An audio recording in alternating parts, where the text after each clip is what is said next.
Back again. I'm bringing sexy back.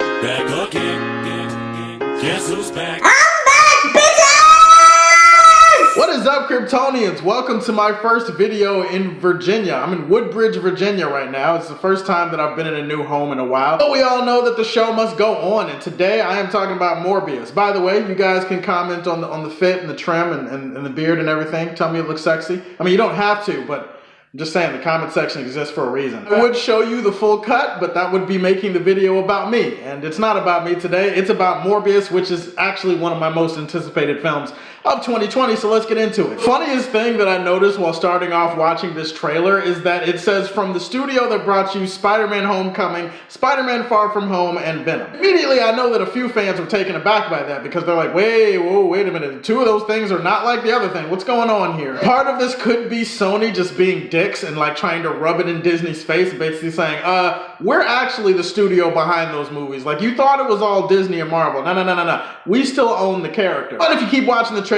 and you keep watching it all the way to the end when a certain someone from Spider-Man Homecoming shows up, you'll know that this seems like it's more part of a coordinated plan and idea to try to share Spider-Man between the Sonyverse and between the Marvel Universe. I know it sounds like a college and I'm probably going to get copyrighted for this, but I'm just going to call it the SMU, the Sony Marvel Universe, because that just makes the most sense to me. Another thing that I noticed while watching this trailer was the music. The music is so on point, and it's a perfect tone setter for the rest of the trailer. The music in this trailer, it's that Vivaldi, that Beethoven thing. I'm not entirely sure who actually composed the song, but it's that,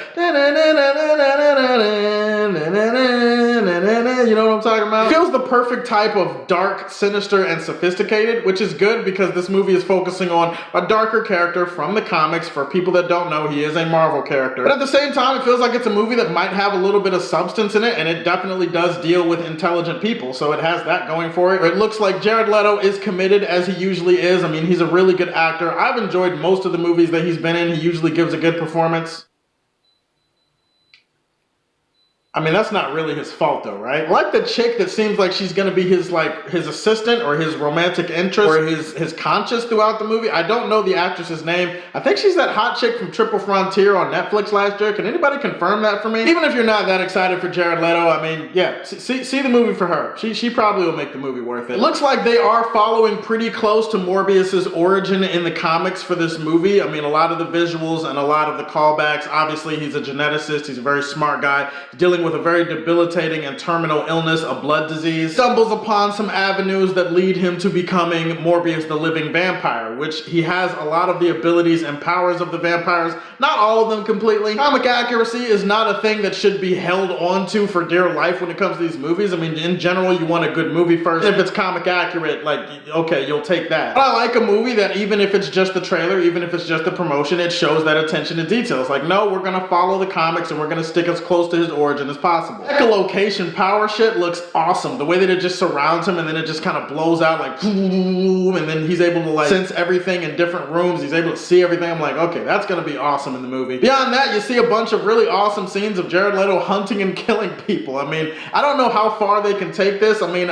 it's in the Sonyverse. Venom was PG-13. They want to bring Spider-Man over to the SMU, so that makes sense. If they're gonna bring Spider-Man over, and if they're gonna have him interacting with characters like Venom and Morbius and Vulture at the end of this trailer, then you do have to wonder if they're going to let them get away with the PG-13 rating. Like, are they gonna try to push this as close to rated R as they can without it actually being rated R? Are we gonna see blood in this movie? Kind of weird to have a vampire movie with no blood in it. Then again, Twilight does exist, so there's that. Obviously, the money shot at the end of the trailer. I mean, who doesn't love that? Very accurate look for Morbius. Love the way he looks, and I like the fact that they showed how he's going to actually look in this first trailer. I know that people don't want to be shown everything right away, but for a movie like this that needs to generate buzz, I think showing a money shot of Morbius and how he's going to look is really important for the movie going forward. But obviously, the big thing, the huge thing that everybody's going to be talking about, besides the fact that Jared Leto is walking past a wall where it looks like there's a poster of the Raimi suit from Spider-Man, Spider-Man. Not even specifically the Raimi suit from the Spider-Man movies, but just like if you've played Spider-Man on PS4, you know that the first image they released of the Raimi suit when it was coming to the Spider-Man game, it looked just like that. That's either art that somebody drew, or it's an Easter egg, or it's something that means something else. I don't know, but it was a pretty cool shot, and it was a pretty cool little moment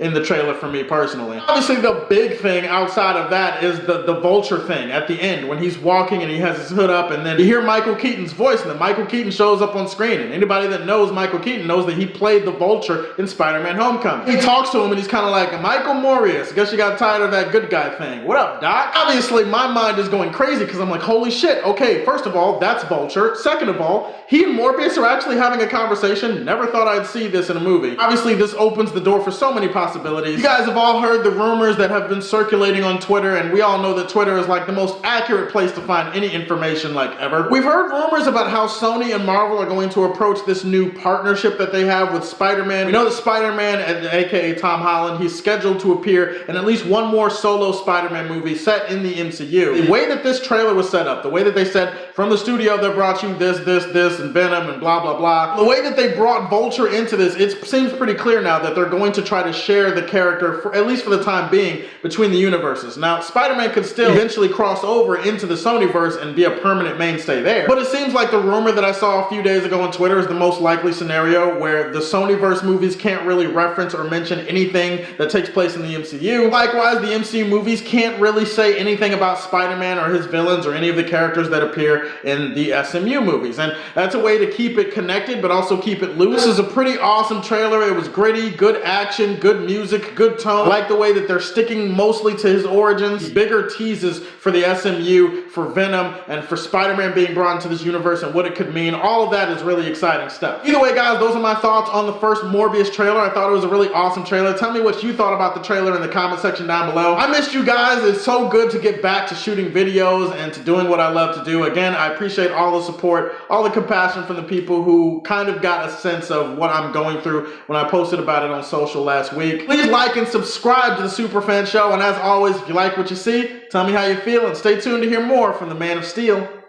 Peace.